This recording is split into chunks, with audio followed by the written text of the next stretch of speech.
दोस्तों, यही है फिल्मों में मां के रोल करने वाली रीमा लागू जी का घर। दोस्तों, उनका घर मुंबई के अंधेरी इलाके में स्थिर है। उनका घर बहुत आलीशान और देखने में खूबसूरत है। रीमा लागू का जय का जन्म 21 जून 1958 में हुआ था।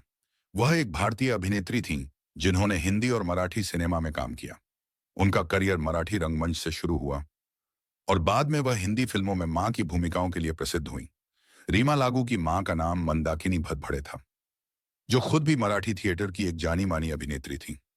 उनके पिता के नाम दिलीप गिल था, लेकिन उनका जन्म 21 जून 1958 को नयन भदभड़े के रूप में हुआ था।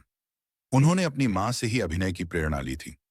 रीमा लागू ने 1978 में विवेक लागू से शादी की थी और उनकी एक बेटी है जिसका नाम मृणमयी लागू है।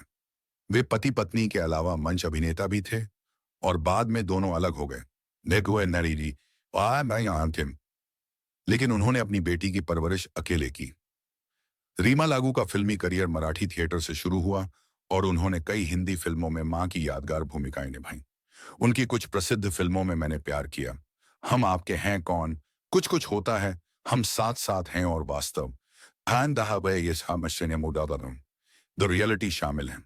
उन्होंने 80 के दशक में श्याम बेनेगल की फिल्म कलयुग से हिंदी सिनेमा में कदम रखा और कयामत से कयामत तक में मां के रूप में पहली बार नजर आई।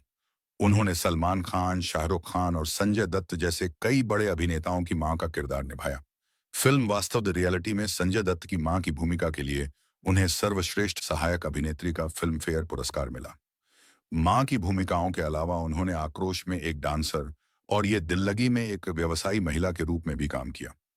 उन्होंने कई अन्य फिल्मों में भी महत्वपूर्ण भूमिकाएं निभाईं, जैसे गुमराह और रंगीला। रीमा लागू एक प्रसिद्ध भारतीय अभिनेत्री थीं, जो हिंदी और मराठी सिनेमा में अपने काम के लिए जानी जाती हैं, खासकर मां के किरदार के लिए। उनकी मुख्य खूबियां थीं उनका जीवंत और आधुनिक मां का किरदार निभाना, जो पहले की किरदारों से अलग था। उन्होंने लगभग 4 दशक तक थिएटर और फिल्मों में काम किया और मैंने प्यार किया, हम आपके हैं कौन, वास्तव जैसी कई हिट फिल्मों में अपनी यादगार भूमिका निभाई। फिल्मों के अलावा उन्होंने टीवी धारावाहिकों में भी काम किया और अपनी पहचान बनाई, जैसे कि श्रीमान श्रीमती और तू तू मैं में। उन्होंने अपनी मां, जो कि एक मराठी अभिनेत्री थीं, की तरह ही अपनी मां के प्रभाव में अभिनय की दुनिया में कदम रखा। रीमा लागू ने कई पुरस्कार जीते हैं, जिनमें 4 फिल्म फेयर पुरस्कार, फिल्म मैंने प्यार किया के लिए, एक महाराष्ट्र राज्य फिल्म पुरस्कार फिल्म रेशमघात के लिए, शांताराम पुरस्कार मराठी सिनेमा में योगदान के लिए शामिल हैं। उन्हें इंडियन टेली अवार्ड में तू तू मैं के लिए से भी सम्मानित किया गया। अभिनेत्री रीमा लागू का 18 मई 2017 को 59 वर्ष की आयु में निधन हो गया था। उन्हें दिल का दौरा पड़ा था, जिसके बाद उन्हें मुंबई के कोकिलाबेन धीरूभाई अंबानी अस्पताल में भर्ती कराया गया, जहां उन्होंने अंतिम सांस ली। दोस्तों, यही था रीमा लागू जी का जीवन का छोटी सी जानकारी। दोस्तों, ऐसे ही वीडियो देखने के लिए चैनल को सब्सक्राइब कीजिए।